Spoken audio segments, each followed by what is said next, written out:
नमस्कार दोस्तों, मैं विनय दुबे मुंबई से फिलहाल वापस आ गया हूं अपने घर मुंबई। डॉक्टर कफील खान जेल से रिहा हो गए, अपने परिवार के बीच में हैं, अपने बच्चियों के बीच में हैं, अपने माँ जी के पास हैं, भाइयों के पास हैं। आगामी जीवन के लिए उनको ढेर सारी शुभकामनाएं मैं देता हूं मेरे परिवार की तरफ से, पूरे देश की तरफ से।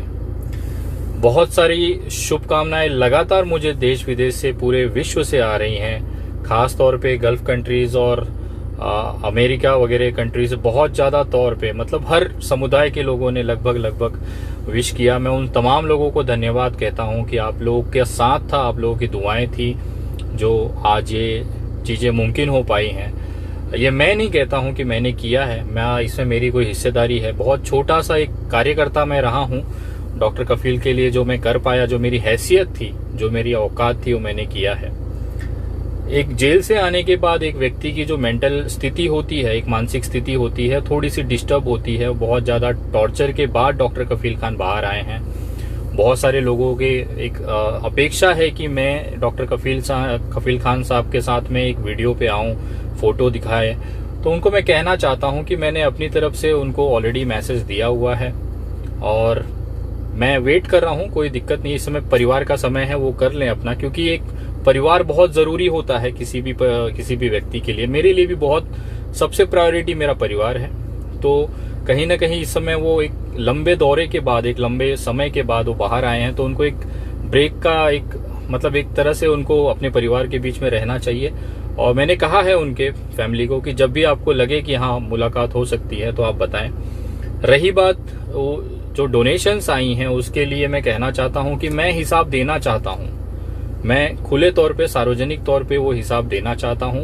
मैं डॉक्टर कफील के परिवार, उनके भाइयों से, उनकी पत्नी से कहता हूं, आप सोशल मीडिया के माध्यम से कहता हूं कि कृपया वो हिसाब मुझसे लीजिए। आप मेरे पास कितने पैसे आए हैं, क्या स्टेटमेंट है, वो सारा चीज मैं देना चाहता हूं, आपको सपुर्द करना चाहता हूं। जो बैलेंस मेरे पास पड़ा हुआ है, कृपया वो पैसे मुझसे आप ले लीजिए, क्योंकि केस खत्म हो चुका है लगभग। अभी सारा चीज सेटल हो चुका है, जो भी मुझे करने थे मैं कर चुका हूं। अभी जो उसमें से जो पैसे बचे हैं, जो जनता ने आपके लिए दिया है, मैं इस वीडियो के माध्यम से निवेदन करता हूं कि कृपया सार्वजनिक तौर पे चाहे एक साथ बैठ के आप वो मेरे से हिसाब ले लीजिए और पूरा का पूरा जो डिटेल है वो मैं आपको देना चाहता हूं। मैं डॉक्टर कफील से और उनके परिवार से खास तौर पे निवेदन करता हूं कि अगर आप मुलाकात करना चाहते हैं तो कर लीजिए, एटलीस्ट इस हिसाब के लिए कर लीजिए। मैं ये नहीं कहता हूं कि आप मुझे मिले, मुझे धन्यवाद करें, मैं कोई उसका हकदार नहीं हूं। सबसे ज्यादा जो मेहनत की है डॉक्टर कफील के भाइयों ने की है, जो दिन रात बेचारे कितने ही आंसुआ उन्होंने बहाई है, कितनी ही मिन्नतें उन्होंने की है, ये कोई नहीं जानता। मैं करीब से जुड़ा था तो मुझे हकीकत उसकी जानकारी है। वाकई में अगर किसी ने इसमें बहुत ज्यादा मेहनत की है तो उनके भाइयों ने की है, और सबसे ज्यादा उनके छोटे भाई ने की है। तो मैं धन्यवाद करता हूं। ऐसा भाई भगवान सबको दे जो सही तरीके से लड़े। लेकिन एक जिम्मेदारी मेरे ऊपर भी है जो जनता को मुझे बताना है। आप राजस्थान हैं, उत्तर प्रदेश हैं, देश के किसी भी कोने में हैं, आपको लगता है कि अब हिसाब करना चाहिए, तो मैं स्वागत करता हूं उस क्षण का। मैं इंतजार करूंगा जब आप मुझे वो मौका देंगे। जो जिम्मेदारी जनता ने मुझे दी थी, जो आर्थिक मदद मुझे आई थी, वो मैं सारा का सारा आपको हैंडओवर करना चाहता हूं। अब आप तय करें कब मुझे इस हिसाब के लिए, मुझे कोई धन्यवाद नहीं चाहिए आपसे, न मैं किसी वीडियो में आपसे धन्यवाद लेना चाहता हूं। मुझे एक इंसानियत के तौर पे जो लगा मैंने किया, और मुझे कोई आपत्ति नहीं है।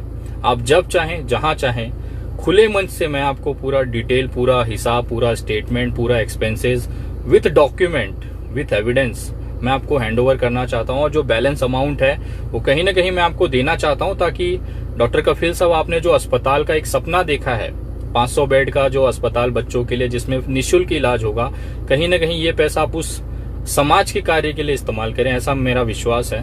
तो एक एक रुपया उल्टा मेरी तरफ से भी जो बन पाएगा मैं अपनी तरफ से करना चाहता हूं इस सोशल कॉज के लिए। तो कृपया आप थोड़ा सा आराम हो जाए। जैसे मेरी उनके परिवार से बात हुई थी पिछली बार जब वो जेल से छूट रहे थे, रात को 11:30 बजे के आसपास मैंने भाइयों को मैसेज किया था।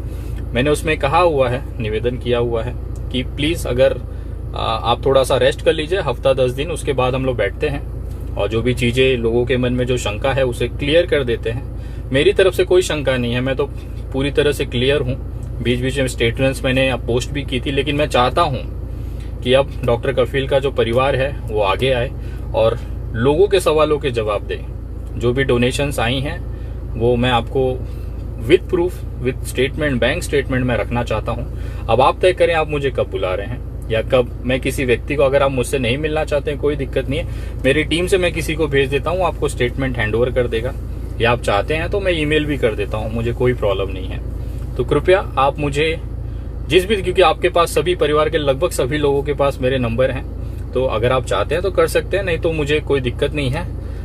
10 दिन के अंदर अंदर अगर आप लोगों की तरफ से कोई सकारात्मक जवाब नहीं आता है तो मैं सारी चीजें सोशल मीडिया पे पोस्ट कर दूंगा, और जो भी स्टेटमेंट है या जो भी सारी चीजें हैं वो मैं रख दूंगा, और मैं खुद मेरे तरीके से आपसे मिलने के लिए आऊंगा और बैठ के हम लोग जो भी लोगों के मन में कंफ्यूजन है, क्योंकि कहीं ना कहीं आपका जो रिलीज है उसमें कहीं ना कहीं मेरे भी सम्मान की बात जुड़ी हुई है, और मैं नहीं चाहता कि इस पे कोई धब्बा लगे, क्योंकि बोलने वालों के मुंह पे तमाचा मारना मुझे आता है। मैं चाहूं तो अभी 2 मिनट में उनके मुंह पे तमाचा मार दूं, लेकिन मैं चाहता हूं कि एक बार आप लोग आमने सामने आ जाएं, और जरूरत है, देश जानना चाहता है कि क्या चीजें हुई, कैसे हुई हैं। मुझे उसमें ज्यादा नहीं जाना, मेरा एक रिस्पॉन्सिबिलिटी अभी भी इस केस में बचा हुआ है, जो है हिसाब देना। तो मैं चाहता हूं और तमाम मेरे लोगों से निवेदन करता हूं, ये वीडियो के माध्यम से मैंने मैसेज ऑलरेडी डाला हुआ है, इसके माध्यम से भी मेरे विरोधियों से निवेदन है जो भी मुझे ट्रोल करते हैं, तो कृपया उनके भाइयों को निवेदन करें कि भाई विनय दुबे से हिसाब लीजिए, मैं हिसाब देना चाहता हूं। आप उनको बोलिए, जो भी लोगों के दिमाग में एक शंका है कि विनय दुबे ने अभी तक उस पैसों का क्या किया, क्या नहीं हुआ, तो मैं चाहता हूं मेरे तमाम उन ट्रोलरों को कि कृपया उनके भाई, उनकी पत्नी डॉक्टर कफील खान से संपर्क करें और बोलिए विनय दुबे से हिसाब लीजिए। 1-1 रुपए का हिसाब देने के लिए विनय दुबे बैठा है, क्या आप लोग लेने के लिए तैयार हैं? मैं वेट करूंगा, और इसके बाद शायद इस मामले में मेरा कोई और वीडियो आए। अगला वीडियो अगर आएगा तो डॉक्टर कफील खान का उनके परिवार के साथ में ही आना चाहता है, ऐसी मेरी इच्छा है। बाकी आप लोग जितनी वीडियोस बनाना है बना सकते हैं। मेरी तरफ से पूरी तरह से सोशल मीडिया के इस प्लेटफॉर्म के माध्यम से मैं आप लोगों को खुला ऑफर देता हूं। कृपया जितने भी लोगों के मन में शंका है वो डॉक्टर कफील खान, उनके परिवार, उनके भाई, उनकी पत्नी, उनके माता के पास मेरा संदेश पहुंचाए, या बोले उनको कि विनय दुबे से 1-1 रुपए का हिसाब लीजिए। मैं तैयार हूं, मैं 1-1 रुपए का हिसाब देने को तैयार हूं, ऑफिशियली बैंक स्टेटमेंट के साथ। तो अब आप लोग तय करें, जो मेरे विरोधी हैं जो कहते हैं हिसाब दो, तो मैं देना चाहता हूं मेरे भाई, डॉक्टर कफील के परिवार को मैं हिसाब देना चाहता हूं। आप कोशिश करो उनसे वो हिसाब लेने के लिए, मेरे तक या मेरे किसी भी, मैं नहीं जाऊंगा, अगर मेरा टीम चला जाएगा कोई दिक्कत नहीं, वो बैठ के आपसे पूरा स्टेटमेंट ले लेंगे। ईमेल तक करने को तैयार हूं, अगर आपको लगता है तो कृपया आप उसे मेरी बात वहां तक पहुंचाएं। और जो विरोधी है मेरे, जिनके दिमाग में ये लगता है कि मैं चंदे के दम पे कमाता हूं, भाई अपनी गाड़ी में चलता हूं, अपनी हिसाब किताब, मेरे ऊपर वाले ने बहुत मुझे बरकत दी है, बहुत मुझे सुकून दिया है जीवन में, आर्थिक तौर पे चाहे पारिवारिक तौर पे चाहे सामाजिक तौर पे, बहुत सम्मान दिया है। मुझे इस सब की अपेक्षाएं नहीं है। मैं अपने दम पे ये जो हाथ दिख रहा है ना, इस हाथ पे भरोसा करता हूँ। मैं मेहनत करता हूँ, अपनी रोजी रोटी कमाता हूँ। ये चंदे वाले धंधे तुम्हारे हो सकते हैं, क्योंकि तुमको पता है, तुम लोग ये चीजें करते हो कि चंदे से कैसे अपना घर चलाया जाता है, इसके लिए आप लोगों को मिर्ची लगती है। तो उन तमाम मिर्ची लगने वालों मेरे भाइयों को निवेदन है, मैं खुला ऑफर दे रहा हूं, उनको बोलो हिसाब ले, मैं हिसाब देना चाहता हूं, ले लीजिए हिसाब। इंतजार करूंगा 10 दिन अगले, अगर नहीं होता है तो फिर मैं अपने तरीके से हिसाब तो दूंगा ही, और हिसाब बराबर भी करूंगा। जय हिंद, जय महाराष्ट्र।